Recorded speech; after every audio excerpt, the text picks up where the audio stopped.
Muito bem, estamos de volta aqui para a segunda parte da nossa aula.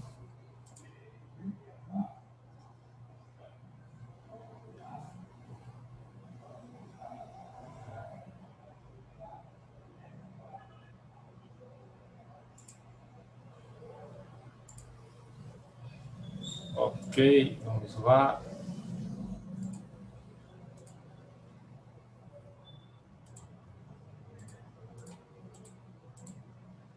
Estava mostrando aqui a vocês. Professor, Oi. o Matheus Monteiro pediu para avisar que está no trânsito. Tá certo. Depois ele assiste, se ele não conseguir acompanhar a tempo, ele vai assistindo lá pelo YouTube, amanhã eu coloco a aula lá. Bom, então, estávamos aqui vendo os processos de formação do poder constituinte, né, de que maneira na prática, na vida real, o poder constituinte se manifesta. E aí, segundo o Luiz Roberto Barroso, a gente tem aí essas três possibilidades, né, que a gente vai começar a ver agora. O processo fundacional, né, que trata da criação do novo Estado, ou a reestruturação profunda e radical de um Estado já existente. Então, a gente vai ver nesses exemplos como isso vai se manifestando, né? Então, o primeiro caso aqui apresentado pelo Barroso é o da Revolução. E aí sempre é interessante, né, falar da Revolução Francesa, né, que é o caso aí mais conhecido, né? A revolução mais conhecida é a francesa. Mas houve outras revoluções mundo afora. Aqui no Brasil ficou mais conhecida a Revolução de 30, né, que levou o Getúlio Vargas ao poder, né? Houve a revolução antes da própria Revolução Francesa, houve a Revolução Gloriosa lá no Reino Unido, né? Em Portugal, já no século XX, houve a Revolução dos Cravos, e assim vai, né? Então, os processos revolucionários, eles, na verdade, né, na sua grande maioria, não vão criar novos países, mas vão reestruturar o país que já existe. Então, é como se aquele país fosse reiniciado, né? Vai mudar o que tá, né, o que não está prestando, vai fazer uma mudança radical e vai recomeçar de novo aquele país. Então, é isso que a Revolução faz, né? Ela faz essa reestruturação profunda e radical de um país que já existe. Pode ser que algumas coisas continuem, né? Não haja grandes mudanças. Por exemplo, no caso da própria França, o rei não deixou, não foi retirado do poder, ele continuou, né? A mudança aconteceu um pouco mais embaixo, né? Nas outras classes sociais, claro, na classe social que o rei também pertencia, porque houve limitação de poderes para o rei e tudo mais, mas ele não foi necessariamente deposto, né? Não foi expulso do cargo, ele continuou. Então, pode acontecer na Revolução que alguns pontos aí básicos, né, do país sejam mantidos, a estrutura de poder, os poderes propriamente ditos, os órgãos do governo, mas há outras mudanças mais radicais do ponto de vista social, do ponto de vista econômico. Uma nova Constituição vai surgir, né? Sempre acontece. Então, esses pontos vão aparecendo, né? Nesse caso aí específico da Revolução. Mas observem uma coisa, né? Até quando eu falei lá na aula passada da corrente justpositivista, existe uma tendência aqui, né, do senso comum, inclusive de quem ainda não viu esse assunto, né, antes de ver esse assunto, de se pensar que só aparece o poder constituinte se houver uma revolução. Mas aí vocês estão observando que existem outras situações, e vocês vão perceber que a revolução é apenas uma das causas de surgimento do poder constituinte, porque existem várias outras. Então, não necessariamente vai sempre acontecer uma revolução para que surja o poder constituinte. Não, outras situações vão poder aparecer que também levem à necessidade de criação de um poder constituinte. Então, a revolução não é a causa, é uma das causas de manifestação do poder constituinte, certo? Que isso fique bem claro desde o início, certo? Vamos ver, então, na sequência, as outras causas, porque a revolução é uma delas, não é a única. Então, outra causa de formação, né, outra situação que leva ao surgimento do poder constituinte é o processo de independência. E isso aconteceu o mundo afora, né? Começou por aqui, pela América, né, as ex-colônias americanas, depois vai lá para a Ásia, para a África, para a Oceania. Então, todos os países que foram colonizados pelos europeus acabaram passando por esse processo. E o processo de independência ele pode ter sido um processo pacífico, como foi o caso do Brasil, como a gente já viu, né? Que no máximo foi um ato de rebeldia do filho contra o pai, né? Porque o Dom Pedro I era o filho do Dom João VI. No máximo, né? Isso não aconteceu, claro, não foi um ato de rebeldia, né? Então pode ser um processo pacífico, né, lá em cima no topo de transição de um rei para o outro, ou pode ter sido um processo mais, né, sangrento, um processo de guerra mesmo, de revolução, como aconteceu aqui com todos os nossos vizinhos, né, todos os países que foram independentes da Espanha passaram por um processo revolucionário, né, na independência. Eles tiveram que entrar em guerra contra a Espanha para conseguir a independência. A Espanha vendeu caro, né, a independência para eles. E os Estados Unidos, né, que a gente já viu também que houve um conflito com a Inglaterra para que os Estados Unidos se tornassem independentes do Reino Unido, né? Então, o processo de independência nem sempre ele é pacífico. Pode acontecer, como foi o caso do Brasil, pode não acontecer, que é até mais comum você ter rupturas mais graves, né, mais profundas aí, com inclusive guerra, né, para ser necessário fazer a separação total ali de um país com outro. Então, o processo de independência ele foi muito comum ali nos séculos XVIII, XIX e até a metade do século XX, né? Porque de 1945 para cá ficou proibido, né, que você tivesse metrópoles e colônias, né, nas convenções da ONU. Então, de lá para cá já não houve mais tantos processos de independência, se bem que ainda houve até o final dos anos 70, 80, ainda houve alguns processos de independência, né? Tal como era ainda no sistema colonial mais antigo. Hoje a gente vai ver sendo mais comum esses outros 3 casos aí que eu vou falar na sequência, certo? Então, o processo de independência também, né, é um fator de criação do poder constituinte e, nesses casos, é um fator de criação na antiga colônia da sua primeira Constituição e na metrópole pode ser um processo de criação de uma nova Constituinte, né, que tenha que mudar ali radicalmente a estrutura do país justamente para excluir aquela porção do território que já não pertence mais à metrópole, né? A metrópole europeia, certo? O terceiro caso de formação aqui no processo fundacional é a fusão de países, ou seja, países que vão se juntando. Pelo menos 2, né? Pode acontecer de ser 2, pode acontecer de ser muito mais, né, do que 2. Então, vamos a alguns casos aí que vão fazer vocês lembrarem dessas situações. Então, fusão de países. Bom, teve um caso que a gente já viu aqui, inclusive, né, que é um caso clássico de fusão de países. Os Estados Unidos, né? Vocês bem lembram que eu falei disso. Na independência, os Estados Unidos se transformaram em 13 países diferentes, né? Os Estados Unidos não foram logo um país só, não. Eram 13. E aí depois eles viram que não iam conseguir continuar existindo separados, né? E resolveram se juntar. Fizeram a fusão de países e viraram os Estados Unidos da América, né? Que estão hoje aí no processo eleitoral, né? No finalzinho da eleição, né? Da votação lá para ver quem será o novo presidente, se vai ser a reeleição do Trump ou o Biden, né? Vai ser agora o novo presidente. Então, na fusão acontece isso, né? Então, o caso dos Estados Unidos, foram 13 países que se juntaram e formaram um só. Outro caso famoso, né, que foi ali no começo do século XX, foi a União Soviética, né? Houve a Revolução Russa em 1917 e depois, né, com a implantação do sistema socialista, né, e planificador, começa a haver uma tendência de união ali de várias repúblicas para formar a União das Repúblicas Socialistas Soviéticas, mais conhecida como a União Soviética. E ali foram juntados vários países, né, vizinhos da Rússia, que se transformaram na União Soviética. Então, é um caso também de vários países que se fundiram e viraram um só, né? Mas também pode acontecer de ter 2 países que se uniram, né, e formaram um só, como aconteceu lá com a antiga Tchecoslováquia, né, que era a junção da República Tcheca e da Eslováquia. Os 2 países se juntaram e formaram a República, ou melhor, a Tchecoslováquia, né? E tinha o Império Austro-Húngaro, né, que era a união da Áustria com a Hungria, e assim vai, né? Então, na história, houve vários casos de fusão de países. E aí, quando você tem 2 países, 13 ou mais de 20, que vão se juntar, o que é que vai acontecer?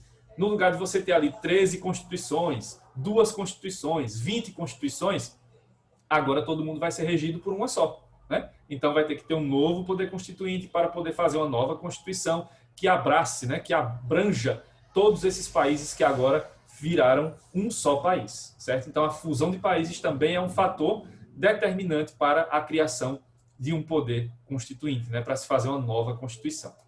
Se pode haver Constituição nova e poder constituinte se manifestando porque vários países se uniram, pode acontecer também o contrário, né? Um país só que se divide em 2, em 3, em 10, em 20, né? Então, a cisão de países. No caso da cisão, você tem a separação dos países. Também por processos pacíficos, ou pode ser por meio de processos violentos. Então, os Estados Unidos não entram nesse caso, né? Porque não houve cisão lá nos Estados Unidos, né? Houve a Guerra da Secessão, mas no final venceu a unidade, né? E aí os Estados Unidos continuaram sendo um só. Mas no caso da União Soviética houve sim cisão, né? Quando a União Soviética caiu em 1991, então acabou, né, esse modelo aí unificado da União das Repúblicas Socialistas Soviéticas. Então houve uma transição, né, a União Soviética virou CEI, Comunidade dos Estados Independentes, que era um processo de transição, até que houve realmente a separação, né, das principais repúblicas que fundaram ali a União Soviética. Então sobrou a Rússia, que ainda tem algumas repúblicas dentro dela, né, que ainda são resquícios da União Soviética, mas se formaram vários países, né, por conta dessa separação, dessa cisão. Então você tem ali Estônia, Letônia, Lituânia, 3 repúblicas pequenininhas, né, mais ali no norte. Você tem a Ucrânia, você tem a Armênia, a Azerbaijão, aí vai lá mais para a Ásia, vai Cazaquistão, Quirguistão, Tadiquistão, né? Então tem várias repúblicas ali ao redor da Rússia, né, daquele vasto território russo, que são ex-repúblicas soviéticas. Então o que aconteceu nesse caso?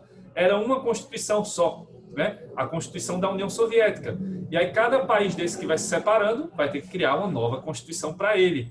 E a própria Rússia, né, que foi a herdeira da União Soviética, teve que criar uma nova Constituição, porque havia muito menos territórios ali, né, pertencendo ao território russo agora, né? Então era necessário fazer uma nova Constituição, inclusive eles voltam a ser capitalistas, então era necessário fazer uma série de mudanças na Constituição russa, né? Aconteceu outra cisão na Europa, né, que foi da Iugoslávia, que foi aquela guerra terrível, sangrenta, a Guerra dos Balcãs, né, que gerou vários outros países, né? Então hoje você tem a Bósnia, Macedônia, Croácia, né, e por aí vai. Então aquelas ex-repúblicas iugoslavas, né, também foram resultado da cisão de países. Então vários países se separaram e cada um deles foi criando a sua própria Constituição, né? Bósnia, Sérvia, a Sérvia que é hoje a herdeira, né, da antiga Iugoslávia. E também pode ter havido o processo pacífico, né, que foi o caso da separação da Tchecoslováquia, que virou 2 países, né, República Tcheca e Eslováquia, como era antes da unificação. E esse processo foi super pacífico, né, ficou conhecido como a Revolução de Veludo, em 1990, porque foi uma assinatura, né, de governantes. Então, o novo chefe, né, o novo presidente da República Tcheca vai lá, assina o documento, o novo presidente da Eslováquia vai lá, assina o documento, é feita a separação, divide-se o território e pronto, né, sem guerra, sem necessidade de dar um tiro sequer, né? Ninguém deu nem um grito, né, no outro, foi tudo de maneira bem civilizada. Então isso pode acontecer. E aí quando você tem 2 novos países, são 2 novas constituições geradas por 2 novos poderes constituintes. E, finalmente, temos o caso da incorporação de um país por outro. Um nome bonito para chamar de invasão, né? Então, um país invade o outro, pega um pedaço do território, toma para ele, e aí aquele território vai ter que passar agora por um poder constituinte para poder pertencer àquele novo país. Ou você tem aí uma incorporação indireta, que é um país invadindo o outro para colonizá-lo, né, novamente, para retirar seus recursos naturais, coloca lá um governo fantoche, né, para seguir os seus interesses e vai fazer uma constituição de fachada só para atender interesses, claro, das elites que estão no poder e para garantir que a potência dominadora continue lá com seus privilégios.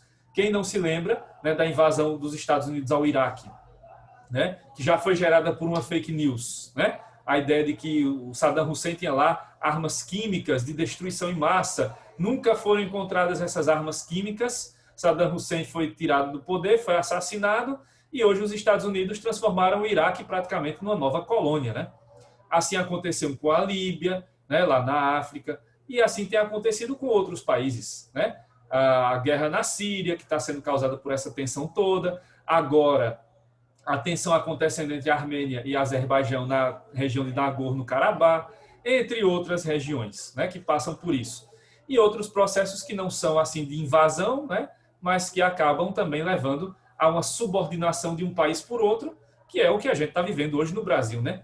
essa subserviência sem nenhuma razão de ser, né, do Brasil perante os Estados Unidos também faz parte de uma política externa norte-americana muito bem embasada e que tem aqui o seu puxa-saco oficial ocupando a cadeira de presidente, né?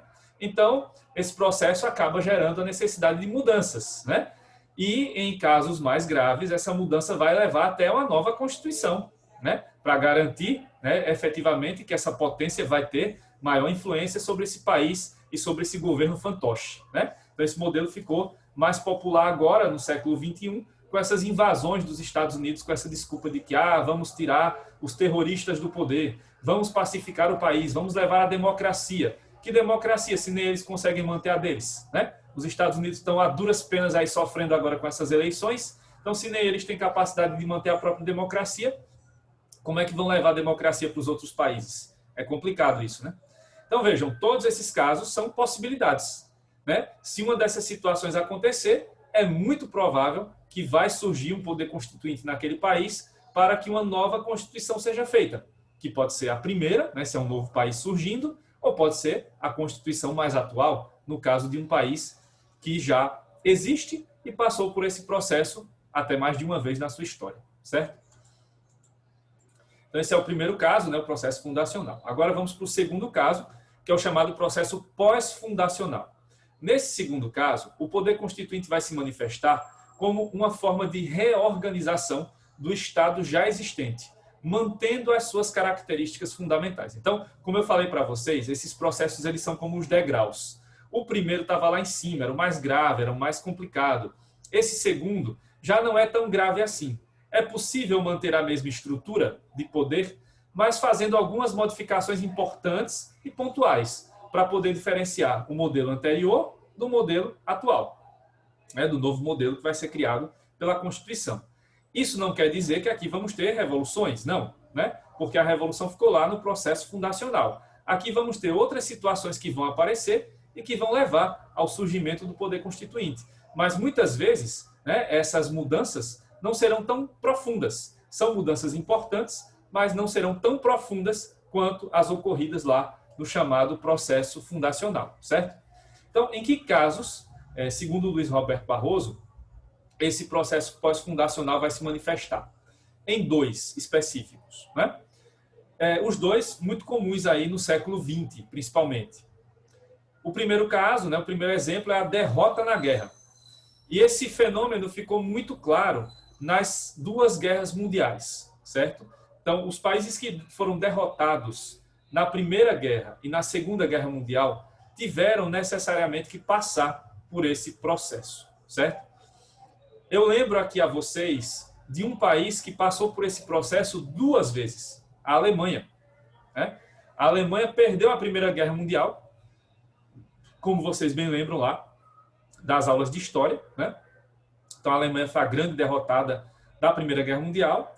Teve lá o Tratado de Versalhes, né, que trouxe uma série de restrições impostas pelos vencedores aos vencidos, e isso refletiu na Constituição que a Alemanha foi fazer no ano seguinte, né, a chamada Constituição de Weimar. Então, a Constituição de Weimar, de 1919, ela acaba sendo uma Constituição que foi fruto da derrota da Alemanha na Primeira Guerra Mundial. E muitas das limitações que apareceram no Tratado de Versalhes foram repetidas na Constituição de Weimar. Então, a Constituição de Weimar, de 19, né, na Alemanha, ela teve aí essa influência dada pela derrota na guerra. Então, como a Alemanha perdeu a guerra, foi necessário criar um poder constituinte para ter uma nova Constituição para o país. Mas isso não bastou, vocês já sabem também da história. Depois, né, anos depois, a República de Weimar vai cair, vai dar lugar ao nazismo, né, o governo do Hitler, e aí a Alemanha vai de novo para a guerra, né? Vai entrar na Segunda Guerra Mundial e perde de novo, né? A Alemanha foi derrotada na Segunda Guerra Mundial. E aí, quando a derrota da Alemanha na Segunda Guerra, os aliados, né, que venceram aí a guerra, principalmente Estados Unidos, França, Reino Unido e União Soviética, vão impor à Alemanha a necessidade de nova Constituição. E aí vai surgir a Lei Fundamental de Bonn, que eu já falei aqui sobre ela, né, em aulas atrás, e a Lei Fundamental de Bonn é a Constituição Alemã atual, né, que surgiu lá em 1949. Os alemães dizem que já havia essa tendência de mudança da Constituição e tal, né? Mesmo que não houvesse aí a derrota da maneira que foi feita lá na Segunda Guerra Mundial. Mas é fato que os países aliados realmente tiveram grande influência para que surgisse aí uma nova Constituição na Alemanha depois da Segunda Guerra Mundial, certo? Outros casos, né, que aconteceram na Segunda Guerra com os países do eixo. A Itália teve que fazer uma nova Constituição, mesmo depois, né, antes do final da guerra, a Itália estava já do lado dos aliados, né? Mas como no início da guerra a Itália estava do lado da Alemanha e do Japão, a Itália também teve que passar por uma nova Constituição, né, um novo poder constituinte em 46. E o Japão passou também por um processo, né, de mudança com a derrota na guerra.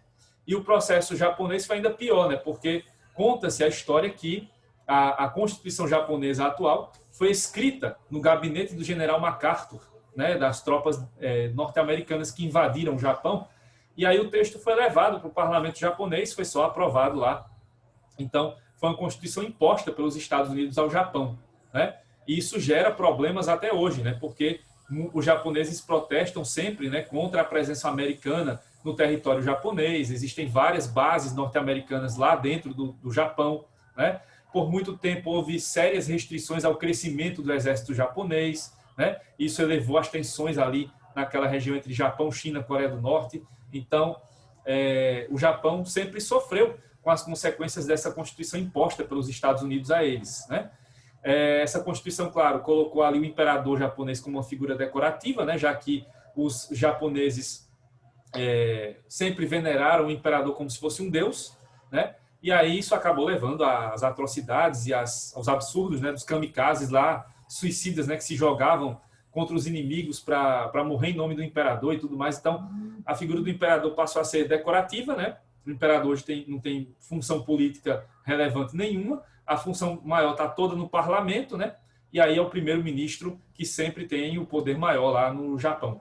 Tem essa questão das bases, né, que eu falei, que isso inclusive reflete numa situação bem complicada para o povo japonês, que são casos de estupros que são praticados pelos militares americanos quando saem de folga, vão lá para cidades, né, que estão ao redor das bases americanas, estupram as jovens japonesas, né, as mulheres japonesas, e depois voltam para a base americana. E como a base americana é considerada um território norte-americano, né, como se fosse um território neutro, então os militares vão embora e não são punidos, não acontece nada com eles. O que acontece, levam a denúncia, né, mandam a denúncia para os Estados Unidos, e lá nos Estados Unidos é que eles serão julgados, mas dificilmente há uma punição, né, para esses soldados, para esses militares que acabam abusando das mulheres lá no Japão, das japonesas. Então isso é um problema social forte, né, que acontece lá nas regiões que estão ao redor das bases americanas, né? Resquícios ainda da Segunda Guerra Mundial, né? Depois de tanto tempo ainda acontece. E o outro caso, né, o outro exemplo aqui é a transição política pacífica de uma ditadura para a democracia, que foi o que aconteceu na maioria dos casos aqui da América Latina, né, quando a gente saiu das ditaduras militares para a democracia. Mas aí que fique bem claro, o que o Luiz Roberto Barroso quer dizer aqui não é que o processo como um todo, né, e a ditadura foi pacífica, né, como até a Folha de São Paulo já editou, né, anos atrás, um Ditabranda, de jeito nenhum.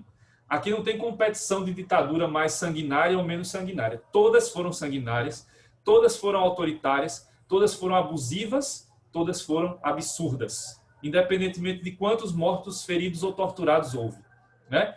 Então, o que houve aqui, que é considerado como transição política pacífica, é o movimento por cima entre quem estava governando e quem agora vai governar.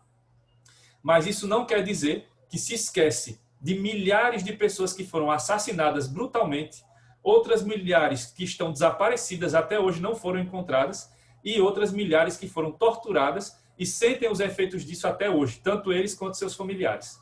Então, essas atrocidades praticadas pelas ditaduras no Brasil e nos nossos vizinhos aqui jamais serão esquecidas. E, inclusive, deveriam ter sido todas punidas, né? Todas as condutas, porque a conduta do Brasil é vergonhosa em relação a isso. Porque nossos vizinhos conseguiram punir esses oficiais, esses militares e civis também que participaram dessas atrocidades. E aqui no Brasil não deu em nada. E resultado, estamos de volta com um governo agora que é mais militarizado do que os próprios governos militares da ditadura. né? Então, esse é o resultado de querer colocar a sujeira para debaixo do tapete. Tem que encarar os fatos de frente e tem que ter justiça de transição, sim. Os outros países fizeram isso e deu certo. Aqui no Brasil não quiseram fazer, né? A história de não há clima, devemos seguir pacificamente, olha o resultado. E fazer justiça de transição não é fazer guerra, né? É fazer justiça. Então, a transição política aqui é isso, né? Esse processo de transição por cima, entre o governo e quem vai agora assumir o governo. Mas embaixo, na base, houve vários casos de tortura, vários casos de prisões arbitrárias, vários casos de morte e desaparecimentos. E isso não deve ser esquecido, certo? Então, esse processo aconteceu aqui no Brasil, né, da transição política, da ditadura para a democracia, foi aquele processo longo, gradual, né, durou 10 anos, de 78 até 88. Eleições só vai haver realmente no Brasil em 89, né, quando o Collor foi eleito. De lá para cá, sempre eleições democráticas. E esse foi um processo que aconteceu nos outros países, né, como a Argentina, como o Uruguai, a Bolívia, Peru. O Chile não passou por isso na hora, mas vai passar agora, né? Porque vocês viram lá que houve o plebiscito e agora vai ter uma Assembleia Constituinte. Então, com muito atraso, os chilenos vão fazer agora o seu poder constituinte, né? Vão criar um novo poder constituinte para fazer uma nova Constituição. Só faltavam eles, né? Porque todos os outros países já passaram por mudanças. Na Argentina não houve necessidade de fazer uma nova Constituição, porque ela é mais aberta, mas houve mudanças, né, importantes ali nas leis e tudo mais. Então, houve uma mudança, né, tirando o chamado entulho autoritário. Aqui houve a Constituição, né, nova, de 88, mas alguns entulhos autoritários continuaram e continuam até hoje, como a tal da Lei de Segurança Nacional, que está sendo usada hoje contra os opositores do governo, né, aqui. Então, essa estrutura, né, de poder, ela acaba tendo ainda alguns resquícios, né, das ditaduras. Mas, do ponto de vista da nova Constituição, quando há esse processo de transição política por cima pacífica, aí geralmente vai surgir uma nova Constituição que vai agora se adequar a esse novo modelo democrático, certo?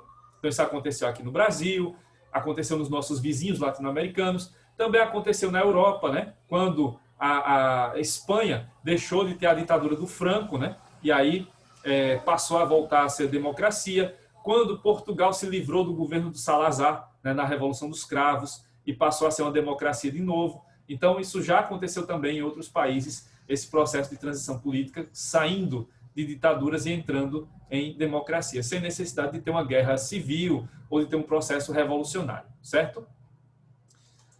E aí temos o terceiro caso, que é o processo de formação por meio de tratados internacionais, em que aí você vai tentar criar, né, uma Constituição comunitária internacional. Por que eu estou dizendo tentar? Porque houve a tentativa, mas não houve a consolidação, a conclusão do processo. Deixa eu explicar. Então, o único caso que a gente identifica até hoje aqui, né, desse terceiro, é a tentativa de criação da Constituição Europeia, no início do século XXI. Então, vocês sabem, né, a Europa tem lá, são 27 países, se não me engano, que formam a União Europeia, né? E lá na União Europeia, diferente daqui do Mercosul, existe uma série de regras, né, muito mais, que abraçam muito mais, né, que abarcam muito mais os países participantes do bloco e que dão, inclusive, direito de ir e vir, né, de maneira bem tranquila, né, com direito de passagem entre as fronteiras e tudo mais. Então, a União Europeia é uma organização internacional muito, né, mais profunda do que o nosso Mercosul e do que outros blocos econômicos. E eles tentaram, né, no começo do século, agora, fazer uma Constituição Europeia. Eles queriam fazer uma Constituição internacional, comunitária, né? E aí, qual era a regra, né? Segundo lá a legislação da União Europeia. Seria necessário votar o texto, né? Existe o Parlamento Europeu, né? Cada país, né, tem seus representantes lá no Parlamento Europeu. Então, eles iam apresentar lá no Parlamento Europeu a proposta de Constituição, ela ia ser votada e aprovada. Só que para que a Constituição pudesse ter vigência, validade e eficácia, seria necessário que em cada país membro da União Europeia houvesse um plebiscito ou referendo em que o povo, né, fosse consultado para saber se o povo era a favor ou contra uma Constituição para toda a Europa, né, para todo o bloco da União Europeia. E para que essa voz pudesse ser ouvida e confirmasse, né, a nova Constituição, seria necessário que houvesse a aprovação por maioria em todos os países da União Europeia. Se houvesse um país que não aprovasse a Constituição, então ela não poderia existir. Então, como é que foi feito? Cada país foi, então, convocando eleições para que o povo pudesse se manifestar nas urnas, e aí cada país foi divulgando os resultados. No começo, tudo bem, né? Os países foram lá votando e a maioria foi aprovando, Portugal, Espanha, Reino Unido e assim vai. Só que aí chegou no momento em que a Holanda foi votar, né? Os holandeses foram votar. E a maioria dos holandeses foi contra a Constituição Europeia, porque na época considerava-se que a Constituição da Holanda era muito mais avançada que a Constituição Europeia. Então, para os holandeses, votar a favor dessa Constituição aí seria perder direitos, e eles não queriam perder. Então, já foi derrotada a Constituição nessa votação. Mas ainda assim continuaram as votações porque já estavam marcadas, e aí foi a França. E a França, com seu nacionalismo forte, por ampla maioria recusou a Constituição da Europa. Aí não tinha jeito, né? 2 países já tinham votado contra, bastava só um. Então, com 2 que não votaram a favor, já não havia mais razão para que a votação continuasse. Então, a Constituição Europeia ficou lá engavetada. Mas nada impede que no futuro, né, no futuro próximo, mais distante, haja uma nova tentativa, né, de votação e de criação de uma Constituição Europeia. E nada impede que outros blocos também tentem fazer. O Mercosul, aqui na América do Sul, que o Brasil faz parte, o NAFTA, né, lá em cima com os 3 países da América do Norte, né, Canadá, Estados Unidos e México, a União Africana de Nações, né, ou um possível bloco asiático, enfim, pode acontecer. Mas, de fato, nunca aconteceu, né, nunca chegou ao final esse processo. O máximo que a gente teve foi esse processo que levou aos plebiscitos na Europa, mas que não deu certo, já que era necessário que todos os países aprovassem e 2 não aceitaram. Então, esse projeto ficou para depois, né, para outro momento posterior. Certo? Então, aí estamos diante dos processos de formação do poder constituinte. É dessa maneira, né, se encaixando em algum desses modelos, que vai aparecer um poder constituinte em um país, como já aconteceu no Brasil, né? Por exemplo, no caso lá da transição da ditadura para a democracia. Certo, gente? Alguma dúvida até aqui?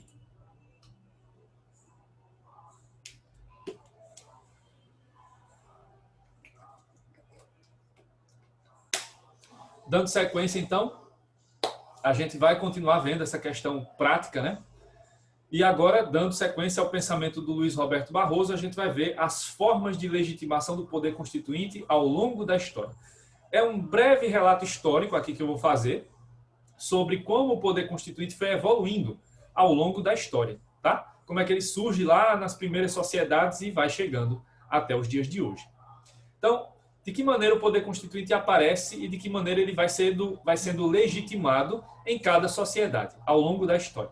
De diferentes maneiras. E aí vamos vendo da mais primitiva até a mais, vamos dizer, inovadora, né? A mais atual. Então, tudo começa por meio da força bruta. Certo? Então, a força bruta é a primeira forma de legitimação do poder constituinte ao longo da história. Então, nas primeiras sociedades, né, organizadas, de maneira mais primitiva, quem era o governante? Quem tinha o poder na mão, né, para ditar as regras daquela sociedade? Quem era o mais forte? Então, era a questão da força bruta aqui determinante para dizer quem era que tinha o poder na mão, quem deveria ter o poder para poder, né, para colocar ali, né, as regras, para ditar as regras naquela sociedade. Então, era a lei do mais forte, né? No início era dessa maneira. Então, a pessoa mais forte era aquela que chegava ao posto mais alto e, portanto, era ela quem ia ter a capacidade de ditar as regras daquela comunidade, né? E como se manifestava essa força? Bom, poderia ser pela pessoa, né, na determinada sociedade que conseguia caçar o maior animal, ou aquele que conseguia matar o seu rival, né, o seu maior rival da tribo rival, da comunidade rival, ou aquele que conseguia retirar do poder, né, destituir do poder, matando também o governante anterior. Então, eram as formas primitivas, né, de surgimento do poder constituinte. Então, essa pessoa que era mais forte é quem ia ser ali o governante e, consequentemente, era ele que ia ditar as regras, né? Era ele que ia constituir o poder naquela sociedade. Mesmo sem ter uma constituição escrita, mas havia uma série de regras a ser seguidas e essas regras eram impostas por esse governante. Esse modelo muda, né, com o passar do tempo, porque vão surgindo outras ideias e também, né, com o passar do tempo lá, os gregos vão trazendo aquela ideia, né, dos atenienses de que quanto mais sábia fosse a pessoa, mais apta para governar ela era. Então aí a ideia da força bruta depois vai dando lugar a outras formas, né, de legitimação, como a questão, no caso específico de Atenas, da sabedoria, né, e nos casos que a gente vai ver agora na sequência, quando vai haver a legitimação pela questão divina, né, passando pela questão religiosa, metafísica. Né? Então, a segunda forma de legitimação na história, né, é o chamado caráter divino do poder, que essa aí foi muito famosa, né, ficou muito, né, conhecida ali durante o período dos impérios, né, nas civilizações antigas. Então, quando você vai olhar Egito Antigo, Grécia, dependendo da cidade-estado, o Império Romano, o Império Persa, o Império Chinês, o Império Hindu e assim por diante, você vai encontrar sempre o governante associado à figura divina. Né? Ele tem poder porque ele é Deus, porque ele é um dos deuses, porque ele é a pessoa mais próxima de Deus. Então, é essa ideia, né, de que esse governante é Deus, ou é uma divindade, ou está próximo de ser uma divindade, que vai levar ele a ter poderes amplos para poder ditar as regras naquela sua comunidade. Né? Agora já há comunidades muito maiores, né? Territórios muito maiores em extensão. Esse, então, é o modelo do Estado antigo, né? O modelo que prevaleceu na maioria das civilizações antigas, né? Mesopotâmia, Babilônia, Assíria, etc. Já dando um salto, né, para a modernidade e a Idade Média e modernidade, você vai ter uma ideia parecida com essa, só que agora mais focada, né, no monoteísmo da Igreja Católica, principalmente, que é a soberania do monarca. Agora você não tem mais o caráter divino do poder na figura do monarca. O rei agora não é mais Deus, porque agora você tem um Deus, né, que é o Deus lá da Igreja, né? O Deus metafísico da Igreja Católica e depois o Deus metafísico das igrejas protestantes. Então o rei não é mais Deus, mas ele acaba sendo a pessoa escolhida por Deus para governar, né? Que é isso que acontece lá quando os imperadores da Europa vão ser coroados numa igreja, né? E vai caber ao bispo, arcebispo, cardeal, até o papa, né? Colocar a coroa. Essa cerimônia de coroação, né, que acontece na Igreja Católica, aconteceu, né, na Igreja Católica, na Igreja Anglicana da Inglaterra, nas igrejas protestantes do restante da Europa, traz essa ideia da soberania do monarca. Então ele tem poder porque ele é a pessoa mais próxima de Deus para governar. Ele é a pessoa escolhida por Deus para governar. Então, seriam decisões indiscutíveis, né? Porque se ele é a pessoa escolhida por Deus, quem é que vai criticar a opinião e a vontade da divindade, né, de Deus? E, finalmente, nós temos aí o que a gente já viu, né, que aí já é depois da Revolução Francesa, a soberania nacional de Sieyès e a soberania popular do Rousseau, que são os pontos centrais aí hoje, né? Então, na atualidade, o poder constituinte ele se legitima dessa maneira, ou deve ser legitimado dessa maneira, por meio da soberania da nação, na visão do Sieyès, ou hoje, na visão atual, por meio da soberania do povo, né, que é a ideia do Rousseau, certo? Então, hoje, né, se vê a forma de legitimação mais atual como essa quinta, a soberania popular do Rousseau. Mas, como vocês estão vendo, isso é uma questão prática, isso é um caráter aberto, e pode ser que ao longo da história voltemos a ter força bruta, né, legitimando o poder constituinte, o caráter divino do poder, a soberania do monarca. Isso pode voltar, né? Pode voltar, a depender de como a sociedade vai regredindo no seu caminhar da história, né? Então pode acontecer de você ter um governante aí que seja associado à figura divina, né? Nada impede. Falta menos de um minuto aqui para concluir essa parte. Volto daqui a pouco para a gente concluir a aula de hoje, tá? Me esperem aí.